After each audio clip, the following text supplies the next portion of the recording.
जुबानी जमा खर्च है क्या ये सरकार की, जो आरोप लगा रही है सुप्रिया जी? देखिए, सरकार ने तो हर बात लिखित में पब्लिक डोमेन में भी दे दी है, चित्रा जी आपने देखा। दूसरी बात, जो जिस प्रकार से इमोशनल होकर हमारी कांग्रेस की बहन बात कर रही है, किसान संगठन ही खुद कह रहे हैं कि हमारे बीच में कुछ लोग आ गए हैं, उनके फोटो देखे गए, आपने देखे, सबने देखा, उन्होंने अपनी रखवाड़ी बैठाई है। पॉलिटिकल लोगों के चित्र आप सबने देखे हैं, ये किसान संगठन ही कह रहे हैं, कोई और नहीं कह रहा। हमने उनकी बात कही कि उनके बीच में ये लोग संक्रमित होकर आए हैं, आपने भी वो सब फोटो देखे हैं, वो सब चित्र देखे हैं, इन्होंने भी देखे हैं। उनसे आंखें बंद करना अलग बात है। किसान संगठन एक अलग विषय है, उनके बीच में आने वाले दूसरे लोग, उनका संक्रमण एक अलग विषय है, वो इन्होंने भी देखा है उसको। ये दूसरी बात ये है कि बहुत सारे एफपीओज वाले प्रगतिशील किसान, जैसे आज उत्तराखंड से आए, कल हरियाणा से भी मिले थे, उससे पहले भी मिले थे, ये बाकी कानून उनके पक्ष में है। वो कहते हैं कि हमको डायरेक्ट मार्केटिंग चाहिए, जिनको मंडी चाहिए उनको मंडी मिले, जिनको डायरेक्ट मार्केटिंग चाहिए उनको डायरेक्ट मार्केटिंग मिले। एक ऑप्शन दिया, पहली रेल ऐसे ही चलती रहेगी, एक बस चलाई है, उसमें भी जितने भी शंकाएं थी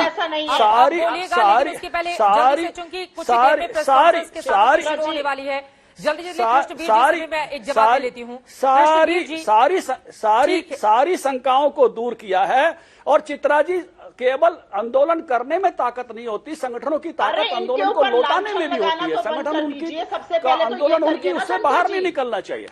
तो इसलिए गलत बात हो रही है, आप इनके ऊपर लांछन तो इसलिए ये जो कह रहे हैं, नहीं, लांछन कोई नहीं लगा रहा। ये खुद किसान बता रहे हैं कि उनके बीच में ये लोग आए। क्या कांग्रेस से नहीं गए?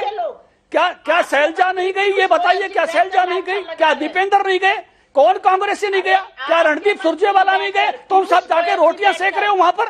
तुम पहले इनके फेवर में बोलते थे, आज जाकर रोटियां सेक रहे हो। तुम वहां रोटियां सेक रहे हो सारे कांग्रेसी, और बाद में यहां से मुकरते हो टीवी पर बैठकर। सारे जाकर तुम वहां रोटियां सेक रहे हो। दीपेंद्र रोटियां सेक रहा है, शैलजा जा रही है, शैलजा कह रही है किसानों के कंधे में नहीं तो क्यों नहीं बंदूक चलाएंगे? आप खुद इसमें आप भड़का रहे हो इस आंदोलन को, और बात दूसरी कर रहे हो।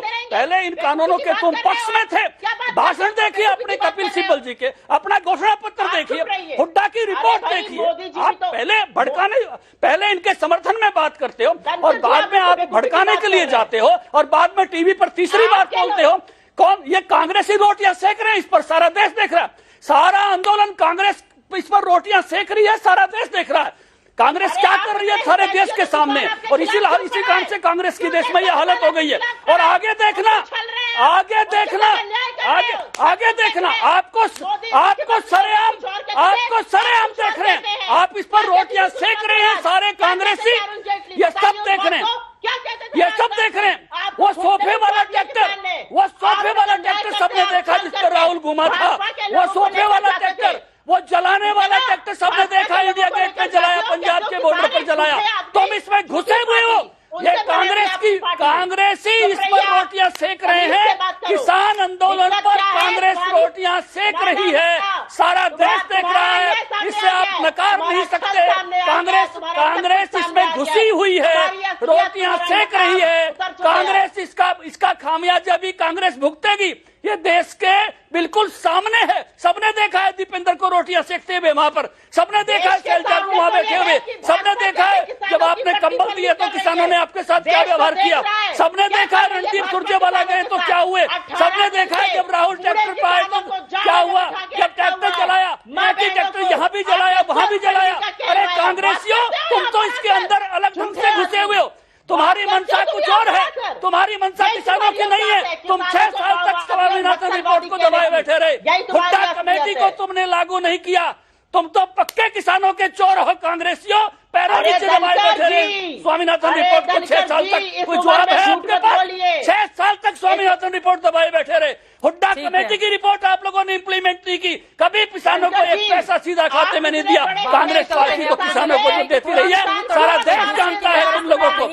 स्वामीनाथन के चोर मुद्दों पर चर्चा किया जाए, और राजनीतिक किसी भी पार्टी को सेकने कहा, स्वामीनाथन की कमेटी को रिपोर्ट, किसानों के हित में बात करें, ठीक है। अब जरा मैं आगे बढ़ती हूँ, सीधे आपका रुख करती हूँ। देखिए, ये पार्टियों की लड़ाई तो जारी रहेगी, लेकिन फैसला सरकार को ही लेना है, तीनों कानूनों को रद्द किया जाए या फिर नहीं रद्द किया जाए। लेकिन मान मनोहार की तमाम कोशिशें फेल हो गई हैं किसानों के लिए। अब तक देखा जाए हठयोग पर किसान लगातार अड़े हुए हैं। सरकार की ओर से जो लिख कर भी दिया गया है उसको भी वो मानने के लिए तैयार नहीं, तो फिर आगे की राह कैसे बनेगी?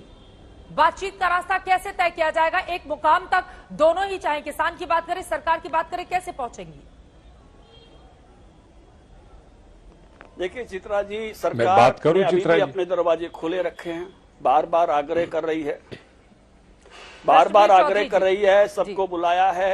और मेरे साथी कृष्णवीर चौधरी जी, युद्धवीर सिंह जी, बहुत समझदार किसान क्षेत्र में काम करने वाले दोनों साथी यहाँ उपस्थित हैं और सभी लोग इस प्रकार से जो भी धन्यवाद कृष्णवीर जत्थेबंदियां चौधरी जी किसान से। संगठन इस है, सवाल का जवाब मैं ले लेती हूँ। मैं फौरन लौटती हूँ। पार्टियों से अलग हटकर जरा किसानों की भी बात कर दी जाए। कृष्णवीर चौधरी जी प्रेसिडेंट है भारतीय किसान समाज के। कृष्णवीर जी, मेरी आवाज आ रही है क्या आपको?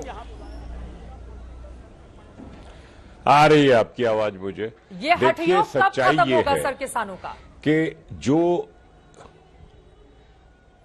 जब राजनीतिक दल बाहर हो जाएंगे, सच्चाई तो यही है, ये एनजीओ राजनीतिक दल बाहर हो जाएं। देखिए, किसानों की स्थिति बहुत साफ है। 8% किसानों को एमएसपी का लाभ मिलता है, 92% को कुछ नहीं मिला। उनका आज तक जो है बुरी तरह से नुकसान हुआ है। ये विकल्प देने का प्रयास है। पहले सरकारों ने, ये सच्चाई है कि स्वामीनाथन कमीशन 2006 से लेके आया हुआ, ये भी सच्चाई है कि हुडा जी की चेयरमैनशिप में कमेटी बनी, वो रिपोर्ट नहीं लागू हुई। ये सारी सच्चाई है। उसमें रिफॉर्म की बात की गई, उसमें एपीएमसी की बात की गई। मुझे दुख इस बात का है कि सुप्रिया जी कह रही हैं, शरद पवार जी ने तो खुद ही सारे मुख्यमंत्रियों से पूरी तरह लिखित में लागू करने की बात। खैर, वो एक अलग मुद्दा है, ये राजनीतिक मामला है। स्थिति ये है कि 92% इस देश के किसानों को विकल्प मिल रहा है। पंजाब के मेरे मित्रों को, हरियाणा के मेरे मित्रों को एमएसपी मिल रहा है, इसमें कोई दो राय नहीं है।